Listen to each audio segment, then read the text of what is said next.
to do like a pre-introduction. Okay, cool. Yeah. This little couch. Cool. Turn it like that. Oh, I'm be trying to act crazy now in front of people. Oh wow. Peace and love, everybody. Welcome back to another video. I'm so excited to be doing this video with you guys, but also we have a guest here. Papa Monte, honey, is in the building, okay? So today, I'm very excited about this video. We're going to be talking about emotional maturity in the aspects of dealing with family, business, as well as friends, whoever you have in your life, how to deal with people that are a little bit more difficult and a little bit more emotionally immature. So we're kind of going to format this. I'm going to ask Monte a few questions. He'll give us his perspective, and I will do the same, and we'll just go from there. So first off, we just want to talk about what an actual difficult person looks like. So to you, Monte, what would a difficult person be, or what would that actually look like? It's varying levels of how people respond to certain things that can make them difficult to deal with within a relationship aspect, a friend aspect, or even a business partnership. A lot of times, one of the key pointers is to understand if you're able to reason with that person. If you know that this person is very unreasonable, then you know that that's going to be a difficult person to be able to deal with in a relationship, in any type of relationship. So a lot of times what we have to do is step back and see if it's even worth the time to try to build a relationship with an individual if you already know that that individual is difficult. Now, there are varying things that can come up that makes a person not necessarily that difficult when it comes to being unreasonable, but just emotionally not mature enough to handle disagreements. And this is not necessarily unreasonable individual, but this is an individual that really needs to just step back from their emotions and start to move beyond the emotion and actually deal with the reality of certain things without it being an emotional response. So those are like two key elements that I would always try to seek out when I'm first introduced to an individual, or over the years, if you're dealing with an individual and they become a certain way, then you'll start to notice these certain things. So those are two basic, I guess you can call things that point in the direction of that individual being a difficult person that you're going to have to deal with in a relationship if you choose to do so. Absolutely. And when I'm thinking about a difficult person or somebody that's kind of hard to, have a healthy relationship with, I'm thinking somebody that plays the victim role all the time, And I'm not saying that this could be you, but it may be you. You may be the difficult person, but not actually realize that you're the difficult person in the relationship. But the person may play the victim role. They may make you feel like every time you guys have a conversation or you get together, everything is always about drama. You're sitting around, you're talking about other people. It just feels draining almost to even try and deal with this person when you're having regular conversation or even conflict, or you're trying to, resolve something that may be, that the two of you may have differences with, as Monte said before, that constant, push, that constant pull, there's never really any type of agreement. That's usually more of a difficult person. And also somebody that acts oblivious to what they're actually doing. They're always having something negative to say. They always have something, that's just really not good for the relationship between the two of you. And they act like they have no idea how they're talking to you. They have no idea, how their dynamic is as far as the relationship between the two of you. That's also, that could definitely be aspects of a difficult person. Or, just a difficult relationship in general. And this could be on the job, with friends, or with, family members. You just never know. But when you're dealing with a difficult person, because it almost feels draining to, deal with that person on any aspect, conversation-wise, even, just out having a good time or just whatever. You have to understand and recognize when somebody is actually worth or not worth you actually dealing with them, okay? So I just want to ask Monte a few questions really quick since we went on ahead and discovered what a difficult person looks like or understand what a difficult person looks like. I'm just looking at my paper over here. So what does a difficult relationship look like, and how do you know if it is worth pursuing? I think, like I said, again, there's many variables to relationships, and in general, most relationships, especially in this society and throughout the world, but this society in particular, are drained or are stressful relationships due to a lot of different things that we are exposed to, and a lot of ideas that are not necessarily ideas that are actually attainable. I mean, we have a fairy tale view of what relationships look like. We have a preconceived notion of how things should be based off what this society has fashioned as our socially, as we've been exposed to what society has determined what relationships look like, what love looks like, what uh, maturity looks like, what's important. And I think that we've lost some of the valuable insight of understanding ourselves as individuals. So, when with relationships, we must first determine are the intentions of that individual good, or reflecting back on ourselves, what are our intentions when we enter into the relationship? If we enter into the relationship with intentions that are not necessarily pure, then more than likely the individual dealing with in the relationship, 9 times out of 10, they're probably entering the relationship along the same path. I mean, a lot of times what happens is that, again, we have expectations of something without really putting in the work and developing the mental and emotional stability that we need in order to make relationships work. Many of us are bringing baggage to the table, and therefore we're focusing in on the other individual making us whole, and this is a total mistake because more than likely they're bringing their own baggage to the table. So what I say to many of my clients and many of the individuals that I coach is that we must first start to focus on ourselves absent of the individual. And if we focus on ourselves, accept the good, the bad, and understand the BS that we bring to the table within our own nature and what we haven't matured beyond, not condemning ourselves, but recognizing where our weaknesses are, then we have a better chance of making that relationship work if the other individual is doing the same thing. So that is one of the determining factors as to whether this relationship is worth working on in order to make it a better relationship, or should we start to exit from that relationship. Absolutely, that was a great point, and I just wanted to point out something that he said, where it's really about yourself first. You know, a lot of us, like he said, go into these relationships and we have a lot of baggage. Once you realize and you start to focus on yourself, you'll start to see aspects of yourself in other people, especially once you've done the actual shadow work and you've recognized things about yourself that are actually dark, or what I would consider to be dark parts of yourself. You'll see that in other broken people.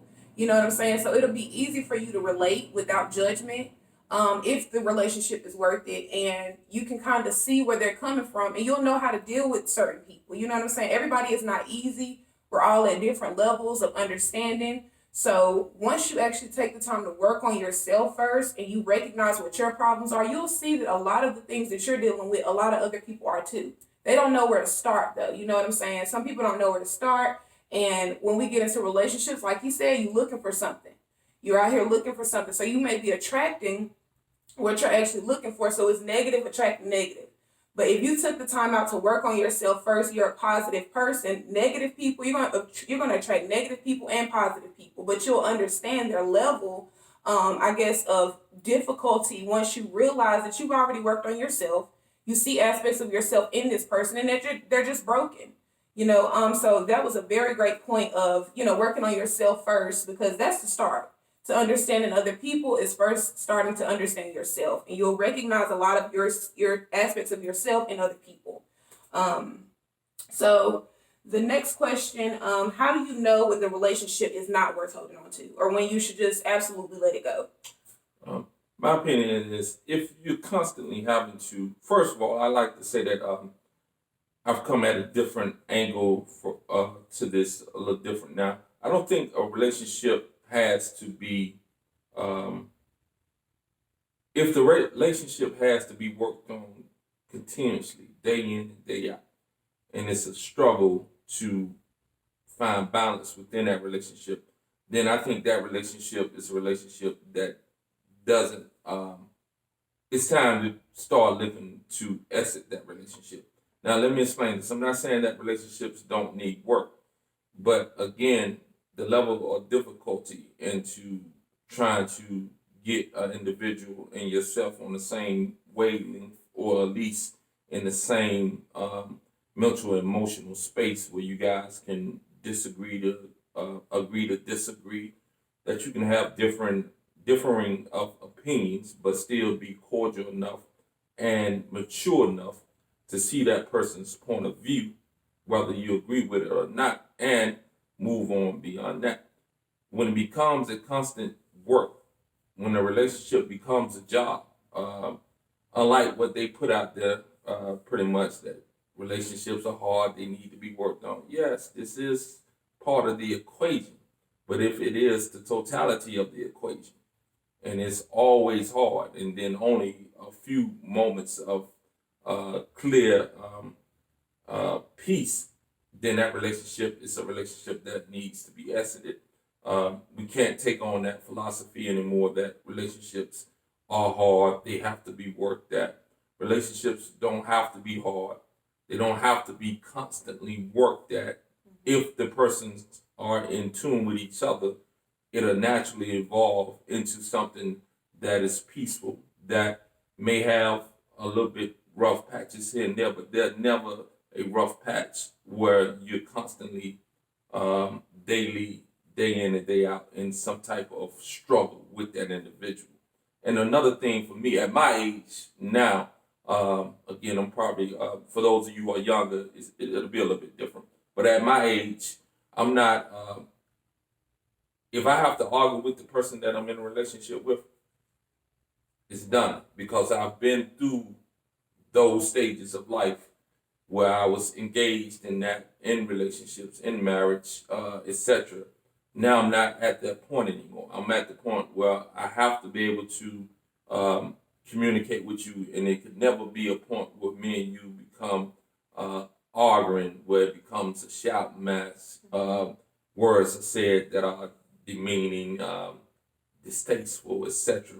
That's at my age. But again, the maturity level, if you're constantly working at a relationship and you constantly continue to bang heads over and over and over again, eventually, I would suggest that you look elsewhere and try to focus on yourself a little bit more, and then see if you can connect with someone who's on the same wavelength that you are. Absolutely. That makes perfect sense to me. And another thing that I was thinking about, before, like I know a lot of people, me specifically, I am a chance giver for some reason. I think it's just in my nature to just feel for people.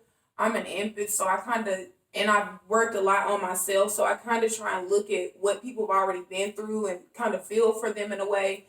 And it almost makes me feel like, which I know some people can probably relate to this, which is why a lot of toxic relationships last for so long. You feel like almost sorry, not really sorry for the person, but you kind of keep the relationship going because you see that they are kind of broken, if that makes sense.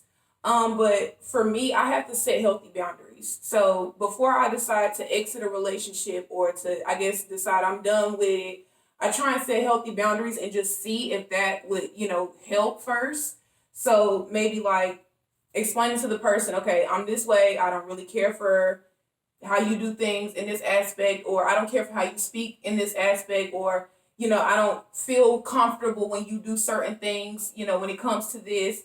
Just kind of stating that where you're coming from, your perspective, and what you're going to do if things proceed in the negative way or in the negative aspect of things. So that's kind of how I am. I've always been this way, even with friendships, jobs, and family as well. Like, especially with family, like for me, I don't give up on family. I just find boundaries, set healthy boundaries. I'll keep my distance, you know what I'm saying, when it comes to certain things. I'll find a way to deal with you on your level, because some people have to be dealt. You may know consciously that you're on a higher level than other people. You know consciously that you are you know how to deal with things better than other people, but you may not the other person or the second party person may not necessarily understand that. They have no understanding of themselves. They have no understanding of what healthiness looks like. They have no understanding of the fact they're even toxic.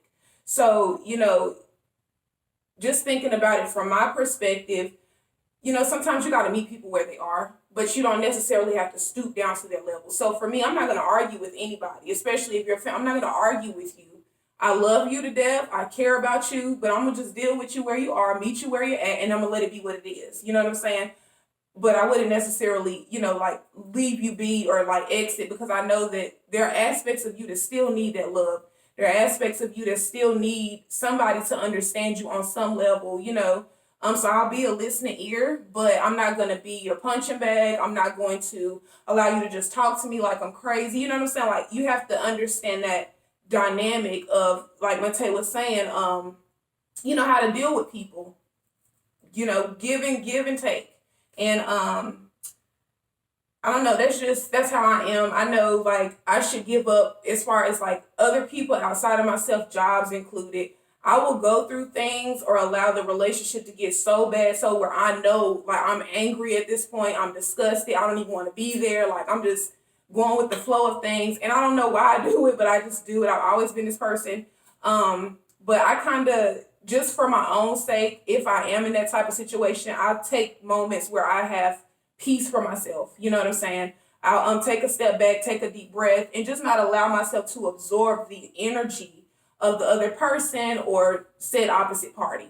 Because once you start to absorb the energy of, somebody outside of yourself, it kind of, you're almost putting yourself at their frequency of low level energy, almost like you're becoming that part of who they are. So, a brand new day is a brand new day. When I'm going into a job or I'm dealing with people that are outside of family or, friends, I try and deal with you like, hey, it's a brand new day. I try and act like nothing happened the day before, just so that I'm in a better space and I'm not holding on to any energy or harboring anything extra from a relationship that I'm not so ready to let go of, because I'm still benefiting from it, if that makes sense.